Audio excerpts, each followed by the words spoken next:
Good evening. Peter Jenkins here from the Saltwater Edge, and I have two co-hosts with me, Captain Jack Sprengel and Dave Anderson, the editor of Surfcaster Journal and a co-worker of mine at the Saltwater Edge. And we're going to take a look at topwater tackle and tactics tonight. So the topwater bait that I think of most commonly, and it's migrating up the coast now, and soon will arrive in New Jersey, New York, and southern New England, and later north of the Cape and ultimately into Maine, is the menhaden.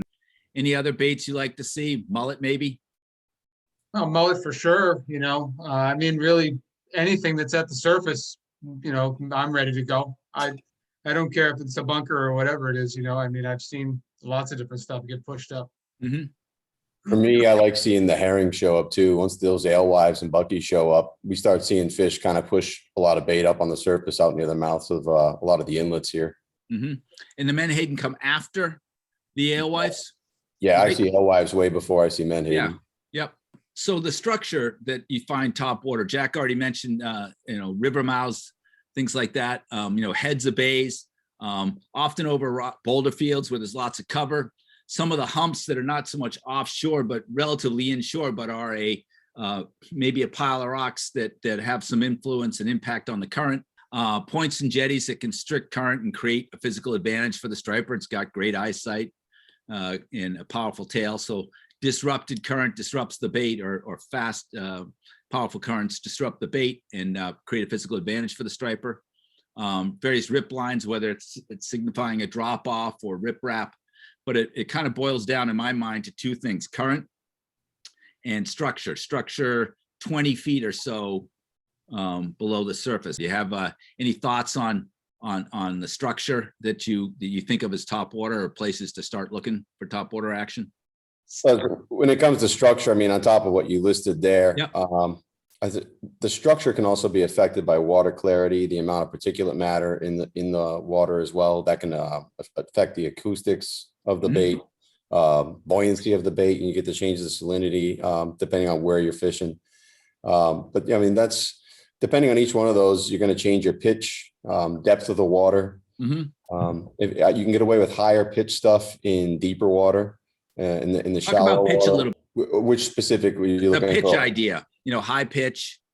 Right. You see in the Coltsniper series, the various baits that Shimano's made over the last couple of years. Right. You've got Coltsniper Walk, which is a smaller profile bait, and that one's going to have a high pitch or no pitch whatsoever. Mm-hmm. When you got fish in shallower water, spooky water, you're probably going to go. You generally want to go with a no pitch or a really low pitch. Mm-hmm. And then if you're fishing something a little bit deeper and you've got something you can echo off of, like rocks, and a little bit more depth, maybe a little less water clarity, you can go with something with a high pitch and a smaller profile, and you're going to be able to raise a lot more fish with that high pitch in the deeper water. But when I'm fishing shallower water, I like a low knock, or I like no pitch whatsoever.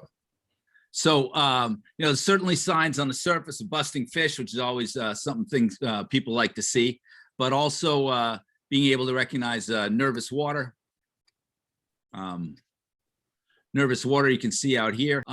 What are some of the things you're kind of looking for in terms of signs as it relates to using technology? I think of staying off the structure to start with. It's probably a fundamental thing. Be true of a surf guy too, but any other things to add as it relates to? Yeah, I mean, that's a generalized concept, but if I was thinking off the top of my head, yep, technology that helps me fish topwater lures, certainly staying off structure, something as simple as spot lock on a trolling motor, the use of a trolling motor. Yep. Actually finding structure. If you've got side scan on your sonar, yep, you can get into shallow water and change the range and the pan on it. And not only can you see where there's structure in that shallow water, but real specific indentations where they happen, and you can actually mark the fish in many cases. I mean, yep, some of this stuff is so sensitive, you can make out cinder blocks and tires on the bottom, and you can really differentiate between echoes and targets you're picking. Another way you could actually use modern technology to increase your chances while you're topwater fishing is actually more open water based.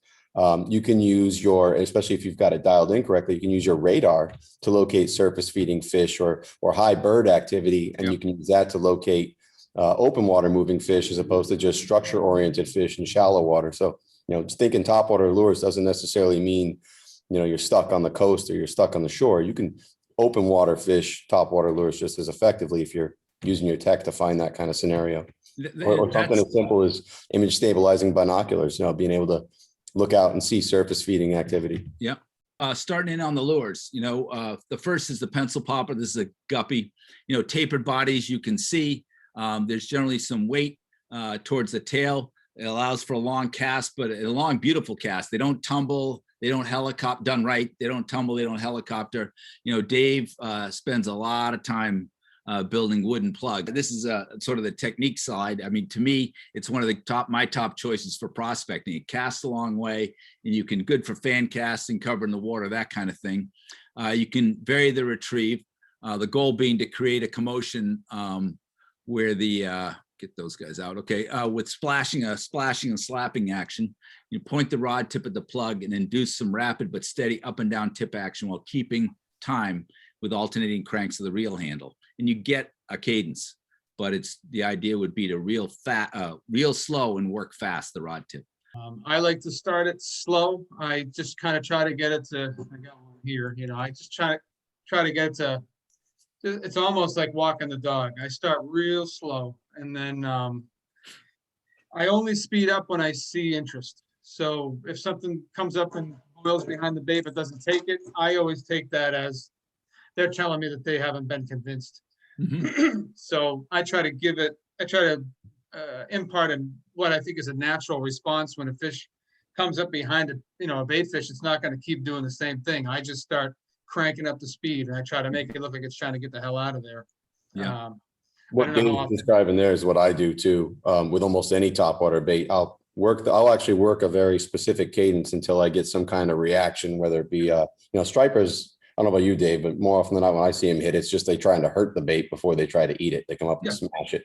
So I'll have a cadence going that gets an interest. Dave said he speeds it up, but he also says he pauses it. That's how I would describe what I do too. Once there's interest in me, I try to react like either a scared or an injured bait. So if they miss it, I will speed up, but I'll stop, like bolting and stopping. And that usually will produce a strike. And if I get struck, I like the same idea Dave said there, where you just kind of let it, like it just got injured, like the bass rendered it, unconscious or injured it. Yeah, I totally agree. Yeah. And, for that, I really like the 1 ounce Gibbs, that's old school, but that plug, for whatever reason, has always turned, early bite, early May, that's often what I get my first, 30-inch plus fish on, is a 1 ounce Gibbs pencil. So the next one is the category is spooks. Originally it's the Zara freshwater spook, which I have right here. It's only a 4 or 5 inch bait. I think this one's 1 ounce, 5 inches. And from there, they grew to 7 inches, and this 9-inch dock, been around for a while. It's designed to create a slashing side-to-side action. That you've already heard people refer, one of these guys referred to tonight as walking the dog. In a lot of cases, people will swap that rear treble, at least, maybe both, but the back one for a 9.0 inline, logic being that the bass generally hit this front treble.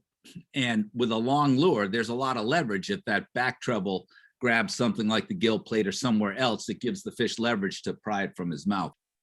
What I've learned, especially with the dock itself, is I've tried fishing it with just one hook, and I found that that's a huge mistake.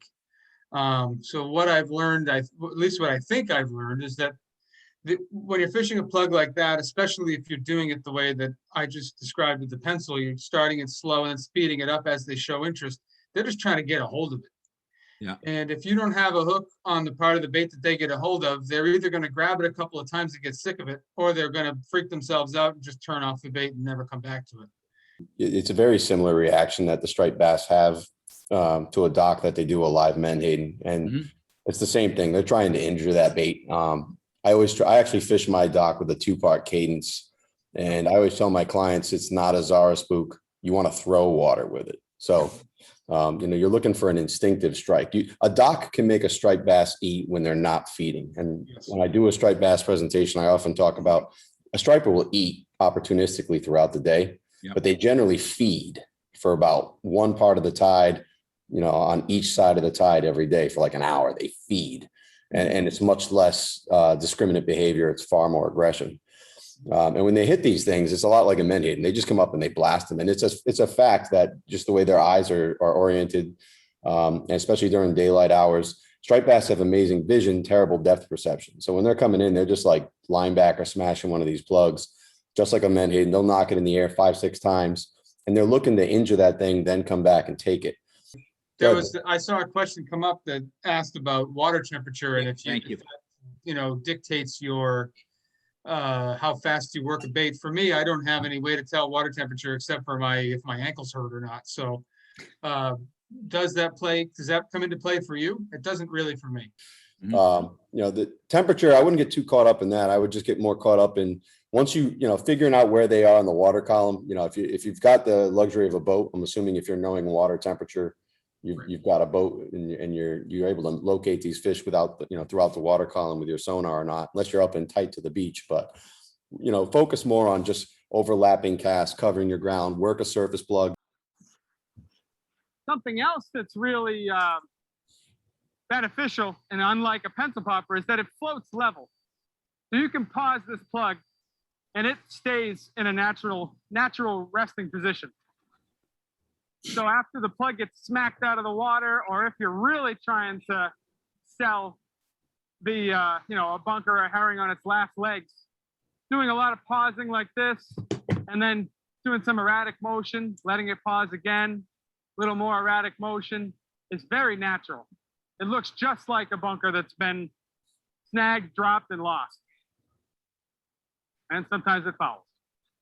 So what I'm talking about when I say that you have a lot of versatility and speed is that you can really step on the gas when a fish comes up behind the plug. This is what you were talking about. Imagination here, because I don't think I'm going to get hit. But you can see me just moving this plug real slowly back and forth like that. Now let's just imagine that a fish boils behind the plug. What do you think the reaction of a live bait fish is going to be? It's not going to keep doing the same thing. It's going to all of a sudden freak out, and it's going to try to do whatever it thinks is best to get away. So one thing you can do is just reel really fast to make it move forward in a straight line, or you can start working the plug a lot harder, a lot faster, and just try to sell the fact that this thing is reacting to being pursued. The other thing that I would add is, I do tend to fish it slowly, but then you look at somebody like Robbie, and I mean, he fishes that thing so hard. It looks like it's cartwheeling out of the water the whole time, and he still gets blasted by big fish. So there's a lot of attitudes you can show with that bait. And, I think probably the best angler knows how to do them all and tries them all. I have a tendency to do what has worked best for me in the past, but there's a lot of looks that you can give with a walk the dog style plug. And I wouldn't get too caught up in what you're doing with the reel and what you're doing with the rod tip so much as, if you take 6 different people here, they're going to have a different gear ratio reel, different line rating, different leader system, good point, different length rod. Look, watch the lure when it hits the water. Experiment with the action. You have general information here on how to work it, but pay more attention to what you're making the lure do as you're working it. Don't look at your gear so much, and make the lure do what you want it to do. And you just adjust naturally with your body. You should automatically do that instead of getting too caught up in like, I'm supposed to rotate this 6 times and hold it here. Like, just watch the lure. Poppers, more cup design here in the front, more just of a flat front, and it's the term Polaris, I think, is the name that Gibbs gave this kind of popper. Dave, you might know that from a history perspective, but it's designed to push water, create a gurgle and a splash when twitched. And remember, sound itself travels 5 times faster underwater. That's the surface lure, but they generally create a pop. They often have rattles in there. They create a commotion. Do you guys make, with more experience, do you make much use of poppers? I use a Super Strike. That's pretty much the only popper I use, and I only really use it for 2 reasons. One, because it casts really, really well. So if I'm just trying to prospect water. And 2, I like them because they actually swim. So I rig them just a little bit differently than they come in the package. I cut a 3.0 VMC on the front, and then I put a dressed 5.0 sidewash in the back. Yeah. And most of the time that I'm fishing this, I'm just reeling it in like a Danny, just letting it swim on the surface and only giving it a couple pops here and there. Yeah. I'm a big popper guy, but you know, I do a lot of multi-species stuff in different places. So it's always been a part of what I've done. But if I go back to my roots, you know, working in the tackle shop, you know, I cut my teeth surf fishing using Gibbs Polaris poppers and using the Habs perfect popper, the 2 ounce, the 1 ounce, the little squid popper he made. Yeah. Man, I put a lot of fish on the beach with those plugs, but I committed myself to it. If you haven't caught a lot of fish on poppers, or it's not something you use regularly, and you know, you're not in a situation where you're desperate to hook up, it might behoove you to go one day with just poppers and force yourself to catch fish on them, because it will add another dimension to what you're doing. There's always a cadence that'll get a popper hit, even when someone will tell you they're only hitting docks or whatever else. And poppers are, you know, you can get a floating popper, you can get them with the rattles in them. If I'm fishing a popper, I do prefer a high pitch. To me, cadence is everything.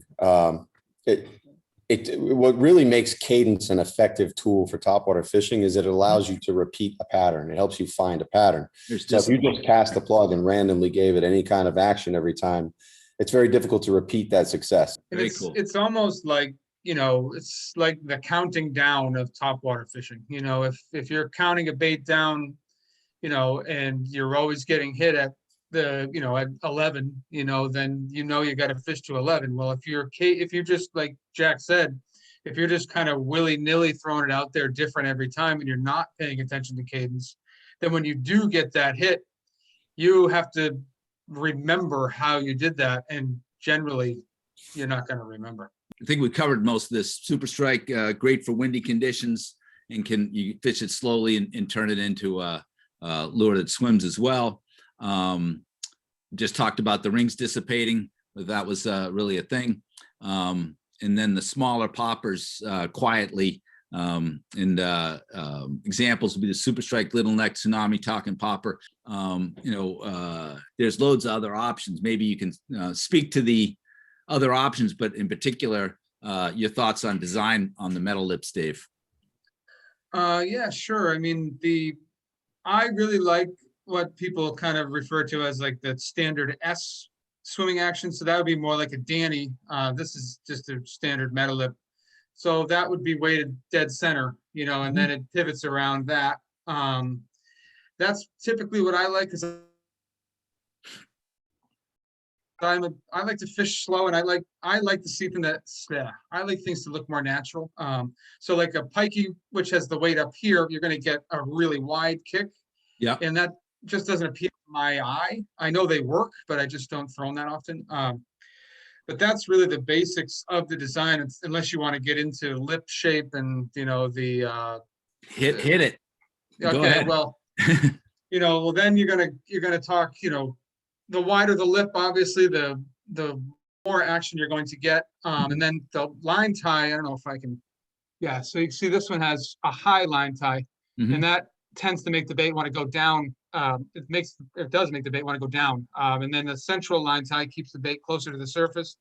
And then you can tune it further from there, like you said, with a pair of pliers, bending it up to get it to go deeper, or bending it down to bring it up in the water column. The thing about the metal lip swimmers is you know, we were talking about cadence earlier, and we were talking about specific rod action, and the metal lip swimmer essentially eliminates a lot of that. It can be a more appealing lure to a beginner. You know, and they're seasoned veterans. I mean, some of the best guys I've ever met still stick with them, but it is a lure that once it is tweaked correctly, all you've got to do is retrieve it at the right speed, and it's going to do all that work for you. It's going to handle the cadence. It's going to handle all the action. It's just a question of whether eyes on a plug are important. My personal take on that is that they're not. It's never been a consideration for me. I like plugs to have eyes because I think they look cool, but plugs that I fish, if you looked in my bag, anything I make for myself, blind. Yeah. When it comes to lure, color, and attraction, I mean, there's baits that look like they've literally printed the picture of a bait on there. You know, I don't think that's necessarily important because of the world that fish come from. They don't have a lot of time to sit there and study bait and eat it. I do like an eye I do like a spot. I do like conspicuous stripes, maybe red near the throat, something that a predator may see regularly. When I watch a school of menhaden go by, I see gold flashing spots and I see eyes, and I see red flared gills. You know, I do like eyes. I do like spots. I do like stripes, but I don't think it's a deal breaker on getting bit. I don't use inlines on metal lips, but the reason isn't anything other than the fact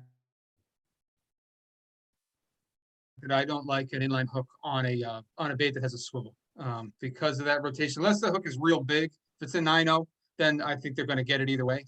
But I kind of like, and I'm kind of new to using inlines too. It's only been a couple years that I've been experimenting with them, so maybe I need to go back to the drawing board on that. But I just feel like if it can twist all that way and kind of lay against the bait and the swivel's allowing it to go even further, that I just feel like I have a lower chance of hooking up. So here's some other top waters. This is one that Jack was involved. Jack was involved in the design of. It's not out yet, I don't think. I think the first 200 are headed to the United States, but it's the Coltsniper Splash Walk. Do you want to talk through that, Jack? Yes. I got to fish the prototype levels of it. I didn't get to design it, but okay. I wouldn't change anything on it if I did. Yeah. You know, it's an answer. We've been wanting a larger profile bait, especially up here in the Northeast, because a lot of the country, when you see a product come in, you know, it's geared toward a lot of these low country type topwater fisheries like redfish and sea trout, which is great stuff. A lot of it'll cross over to our stripers. But if you look at the striper market up here, the only place we draw lures from besides existing striper lures is usually muskie and pike fisheries. So this, you know, Shimano took a look at this fishery, and this lure is going to actually, because it's not quite 9 inches, you know, this thing is 7.25 inches long, but it's got a nice robust profile on it. Actually a little bit more profile than the dock does, you know, to relate it to a popular topwater lure around here. But what it does is it gives you, it's almost like a hybrid of your favorite spook and a pencil popper. So found what this lure was, and I fished it side by side, and you can, you know, you're more than welcome to go do it yourself and message me afterwards. This lure will raise the same fish exactly as effectively as a lure like a dock will, but it's so much easier for them to hit it that your hookup ratio is significantly better. And when they go for this thing, they nail it and they hit it. And that little difference in the size of the plug overall, the placement of the hooks, and it's got a low pitch rattle, so it raises those fish. It's got a real heavy duty Q-arm finish on it. They're through wired as you're putting input on it. But you can fish this bait crazy slow or ridiculously fast, and it has its own. It swims perfect at both speeds. You know, most people know that this was, you know, the effectiveness or the way that people kind of fell in love with it started in the canal. But I've found that it's not something that I throw often in, you know, in other situations. But if I see fish being, you know, pursuing bait, especially big bait, bunker schools, things like that, I will throw that thing in there and just reel it as fast as I can right on the surface. And I mean, the hits that you get on that thing, I mean, that's a Sabile magic swimmer, right? Do you mess around with that strange, you know, hook arrangement in the back? Here, this is how I fish it now. Yeah, I put a 5/0 up front, and then I just put a 1/8 ounce worm weight here just to kind of keep it balanced. I just like that. This, you know, this arrangement here has a much higher pound test than anywhere else, and it also doesn't torque the bait out if you get a good fish on it, because I've had many of them that once they got, you know, a 35+ pound fish on it, just didn't swim anymore because it just gets torqued out. So I just do this to reduce the number of torqued out baits I get. And again, there's no finesse to fishing this thing. You're throwing it and reeling as fast as you can. And just trying to keep it right on the surface. Jack, if you would, just a couple of thoughts. I know it can get to be a pretty broad topic, but is there a way to maybe make some comments on your tackle choices as it relates to topwater boat fishing, just hypothetically upper bay, you know, something in the kind of lures we talked about today? As far as the rod and reel? Yeah. Yes. You know, for me now, it's Northeast Terramar XX. Yeah. The new style. Those rods just ridiculously light. You can throw really large baits with them just as well as you can throw small baits with them. You're going to adjust your reel to your price point that's comfortable for you. I mean, that's one of the cool things about Shimano. I feel I'm a Shimano guy. It's no secret, but every time Shimano elevates Stella, the flagship reel, Yep. every single reel under it gets the benefit of that previous technology. So Yep. they all get upgraded. So, whether you're in a Stratic in the Stratic market, or you want to get something new, like new twin power SW. For me, I'm going to be fishing a lot of twin powers this year on the Northeast Terramar XX. Yeah. And it depends on the type, but if I'm throwing topwater lures, I'm going to probably fish an 8 carrier or I'm going to fish a super slick, something that's going to have a more round profile. It's not going to be like a 4 carrier line that's really flat. So I'm going to get less harmonics through my line when I'm reeling. It's going to be a little smoother. I'm going to have better casting distance. And for me, I'm going to probably do an FG knot or, an Alberto knot, whatever your preference is. And I always fish off fluorocarbon leader with all my baits. And I do like the fast clips. I'll use a fast clip to attach whatever type of lure I have on there. Yep. Another trick I'll do is I'll actually take, if I don't want to have that extra long profile in the front, I'll take a solid ring, kind of similar to what you would see on a vertical jig to hold your assist hook. Right.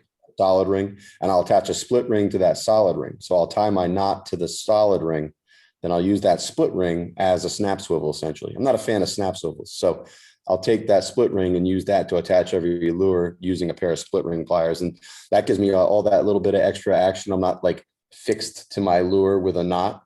It gives my bait a little bit more play. It gives me a nice solid purchase that I know isn't going to open on a fish. And it's a little bit less hardware in the front of the bait, so it's not going to inhibit the action of the lure.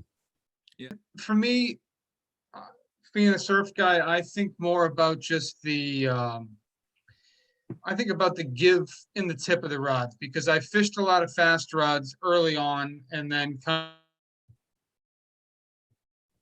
of here and there when I've had to try things for product reviews and whatnot. And a fast rod, I've had 2 of them break. Just on fish changed direction and just the rod just broke on me. Yeah. And then for a reel, I use either a VS 250 or a VS 275, depending on where I am and the speed I want to be fishing, how much current I'm in. But there again, I think you can do a lot of good things with a Saragossa. I think you can do even with that new BGMQ.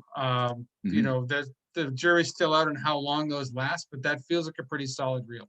So if you want updates on the kind of stuff we have going on, events and similar, you can sign up through the email footer, through the email sign up in the footer. So again, as it relates to striped bass, your comments are critical. It is the 9th of April is the last day for comments. The Saltwater Edge and the American Saltwater Guide Association have collaborated to run a raffle.